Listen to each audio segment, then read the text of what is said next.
മുതലപ്പുഴയിൽ അപകടത്തിൽ മരിച്ച മത്സ്യത്തൊഴിലാളികളുടെ മൃതദേഹം ഇന്ന് സംസ്കരിക്കും.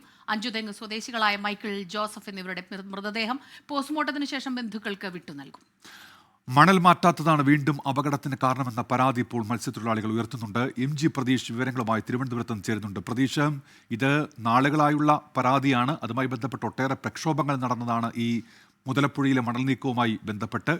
കഴിഞ്ഞ ദിവസം ഉണ്ടായ ദാരുണമായ സംഭവം വലിയ പ്രതിഷേധം ഉയരുന്നുണ്ടല്ലോ ഇപ്പോഴും പ്രതീഷ്.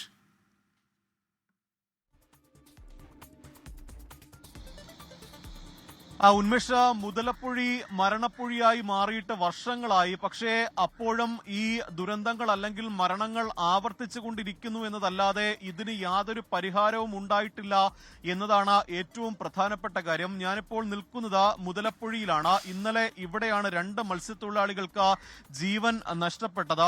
ഈ അഞ്ചുതെങ്ങ് സ്വദേശിയുടെ ഉടമസ്ഥതയിലുള്ള ചെറിയ വള്ളത്തിൽ 5 പേർ മത്സ്യബന്ധനത്തിന് ഇവിടെ നിന്നാണ് ഇന്നലെ പോയത്. മത്സ്യബന്ധനം കഴിഞ്ഞ് തിരികെ വരുമ്പോഴാണ് ശക്തമായ തിരമാലയിൽപ്പെട്ട വള്ളം മറിയുന്നത്. അതിൽ അഞ്ചുതെങ്ങ് സ്വദേശിയായ മൈക്കിളും ജോസഫുമാണ് മരിച്ചത്. മറ്റ് 3 പേർക്ക് സാരമായി പരിക്കേൽക്കുകയും ചെയ്തിട്ടുണ്ട്. ഈ തുടർച്ചയായി ഇവിടെ അപകടങ്ങൾ ഉണ്ടാകുന്നു. ഏകദേശം ഒരാഴ്ചക്കിടെ 5ാമത്തെ അപകടമാണ് ഇന്നലെ സംഭവിക്കുന്നത്. ചെറുതും വലുതുമായ അപകടങ്ങൾ ഓരോ ദിവസവും മുതലപ്പുഴയിൽ ഇങ്ങനെ ആവർത്തിച്ചുകൊണ്ടിരിക്കുന്നു. പക്ഷേ ഒരു മരണം സംഭവിക്കുന്നത് ഒരു ചെറിയ ഇടവേളയ്ക്ക് ശേഷമാണ്.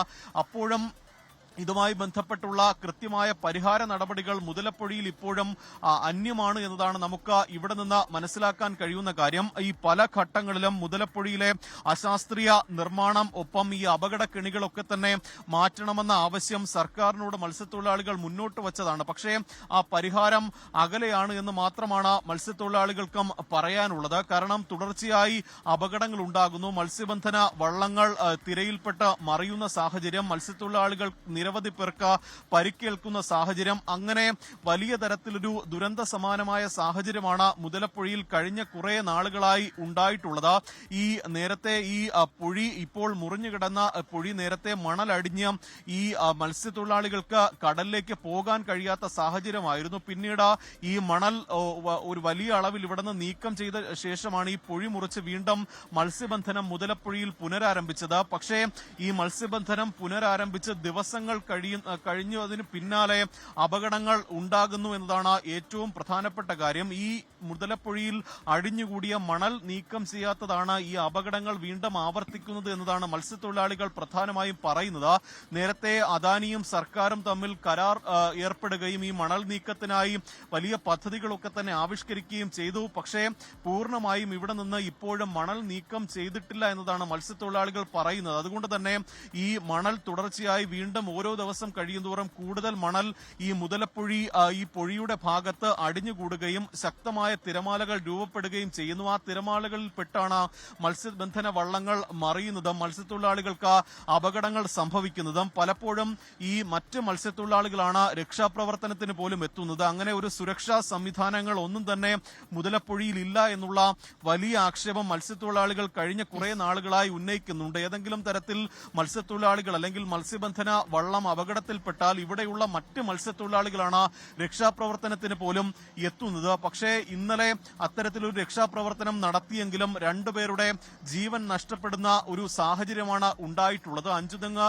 സ്വദേശിയായ ജോസഫ്, മൈക്കിൾ എന്നിവരാണ് ഇന്നലെ മരിച്ചത്. ഈ പരിക്കേറ്റവരെ ചിറയൻകീഴ് താലൂക്ക് ആശുപത്രിയിൽ പ്രവേശിപ്പിച്ചിട്ടുണ്ട്. അവർക്ക് അവരുടെ പരിക്ക് ഗുരുതരമല്ല എന്നതാണ് നമുക്ക് മനസ്സിലാക്കാൻ കഴിയുന്ന കാര്യം. ഇന്ന് അവരുടെ സംസ്കാര ചടങ്ങുകൾ നടക്കും. വലിയ പ്രതീക്ഷയോടുകൂടി ഈ കടലിൽ പോയതാണ്. അവരുടെ ഉപജീവന മാർഗമാണ്. ആ ഉപജീവന മാർഗത്തിന് അന്നന്ന് കിട്ടുന്ന അന്നത്തിനായി ഈ കടൽ ഒരുപാട് പ്രതിസന്ധികളിൽ കൂടി കടന്നു പോകുമ്പോഴാണ് ഇതുപോലെയുള്ള പ്രശ്നങ്ങൾ ഉണ്ടാകുന്നത്. അതൊക്കെ പരിഹരിച്ച് വീണ്ടും മീൻപിടുത്തം പുനരാരംഭിച്ചതാണ്. പക്ഷെ വീണ്ടും 2 ജീവനുകൾ കൂടി അവിടെ പൊലിഞ്ഞു പോയിരിക്കുന്നു എന്നുള്ളതാണ്. പ്രതിഷേധം കടുപ്പിക്കുകയാണ് അവിടുത്തുകാർ. MG പ്രതീഷാണ് വിവരങ്ങളുമായി നമുക്കൊപ്പം തിരുവനന്തപുരത്ത് നിന്ന് മുതലപ്പുഴയിൽ നിന്ന് ചേർന്നത്. ലോകത്തെവിടെയായാലും ഏത് സമയത്തും 24 വാർത്തകളും ഓഗ്മെന്റഡ് റിയാലിറ്റി പാക്കേജുകളും എക്സ്പ്ലെയിനറുകളും വിശദമായി കാണാൻ ഞങ്ങളുടെ YouTube ചാനൽ നിങ്ങൾക്ക് സബ്സ്ക്രൈബ് ചെയ്യാം.